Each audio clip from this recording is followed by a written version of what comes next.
really talking about today. Yeah.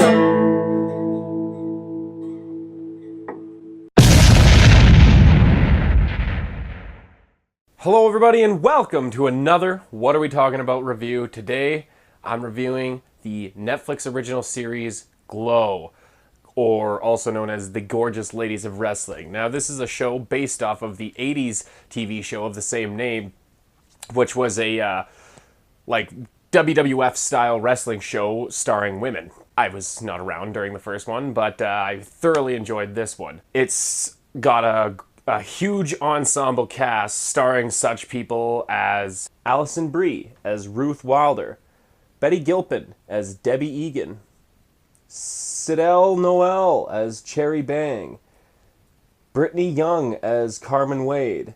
So like each of these wrestlers obviously have their wrestling name and then the character's real name. You also had Mark Maron playing Sam Sylvia, who is the producer of the show. And there's also quite a bit more. I just named the first 5. But absolute, like the entire ensemble of the cast is terrific. Like there's nobody who really did a bad performance at all. The only actress I didn't really love was Jackie Tone, I believe is her name, as Melanie Rosen. And it's not that she was bad, it's just I didn't really like the character. But she did a good job portraying her. It's just that the character was not likable to me. And that's fine. She did a good enough job portraying her. And the entire cast did a great job. So basically this first season is the story of... It mostly focuses around Ruth and Debbie's characters. And it's about them and this Glow being started up. They do a good job of getting a lot of storytelling done in short 30-minute episodes. And I believe there's only 10 episodes in the season.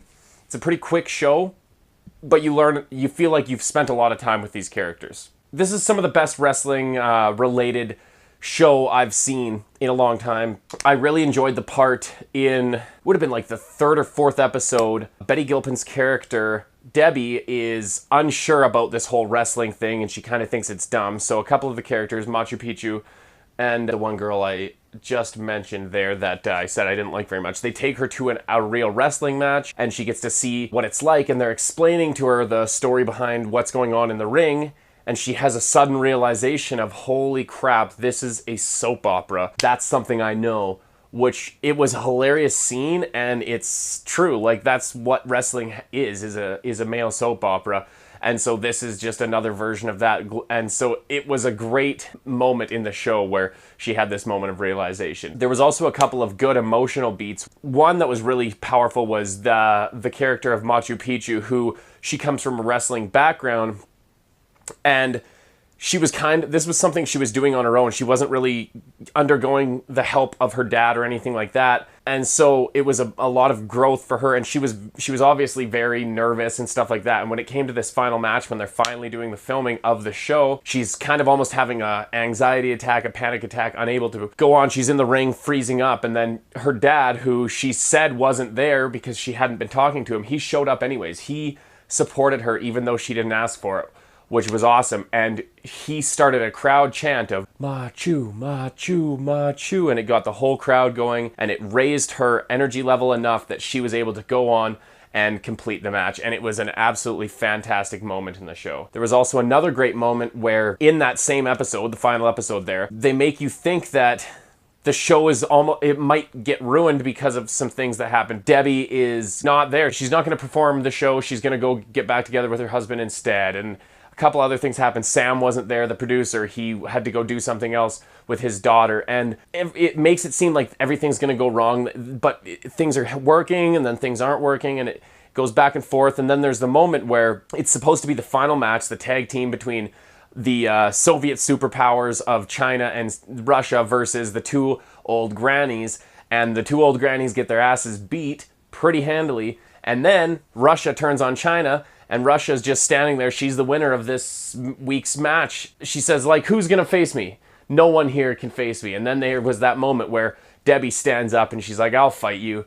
I'm just a small town American girl, and I'm gonna, do what I can to stop this red terror. And then she turns to Mark, her husband, who has been trying to get her to leave because he was like, this is dumb, we don't need to be here. She hands him her coat and says, hold this, unless you're gonna leave because it's too boring. And it was a good get what's coming to you moment for her talking to him, and he finally can realize how important this show is to her. And you also realize that she's not giving up on Glow, which is an awesome moment. The only negatives I really have is, number one, I wanted more out of this show. The amount, like, I wanted to see what came next. I really hope they're making a season 2. I believe that they are getting a season 2, and I can't wait to see that. But the only thing that kind of bugs me is, and I might be wrong, correct me if I'm wrong, but there was a story thing that didn't get tied up, and that was Cherry's character she auditioned for another role and she got the part, but it was going to conflict with Glow. And I don't remember if they tied that storyline up or if they just kind of left it hanging. And if they left it hanging, I mean, they can tie it up next season, but that's something that they should have concluded in this first season. But that's a small nitpick. Overall, the entire season was a great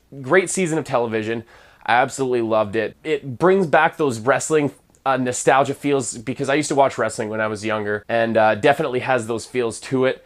And it's a really interesting story to learn. I mean, I don't know how accurate this is. There's another documentary on Netflix that I still need to watch about Glow, but I feel like this is a pretty accurate representation of the 80s wrestling culture, and that's pretty cool. Also, the coolest thing is that these women weren't wrestlers before Glow. They were mostly just like actresses that had to learn how to wrestle in order to do this show, and they do a good job of showing that in the show. And by the time they do the final performance, which is the first episode of Glow, you're convinced that these are wrestlers. They're not just actresses. So I think that it was extremely well done overall. And for a score, I would give it, I'm gonna give it a 9.3 out of 10. Like I said, it was just almost a little too short. I wanted more from it, and I know that's weird to say, but 30-minute episodes and 10 episodes, it was pretty short. They did a good job of making it feel like a full story in that short of a time, but I still would have liked to see more. But that's my thoughts. I want to know your guys' thoughts. Let me know in the comments section, what do you think of Glow? Have you seen it? Did you watch the original series back when it was airing in the 80s? I would love to know all those thoughts and more in the comments section. If you want to tweet at me, you could tweet at me at Winter Trooper. Thanks for watching, and until next time, never stop wrestling. Peace. Glad to see you here on YouTube. Now you wonder what should I do. Staring at my faces from Memory Nation. I wanna find a place that's for conversation. Where do they discuss all the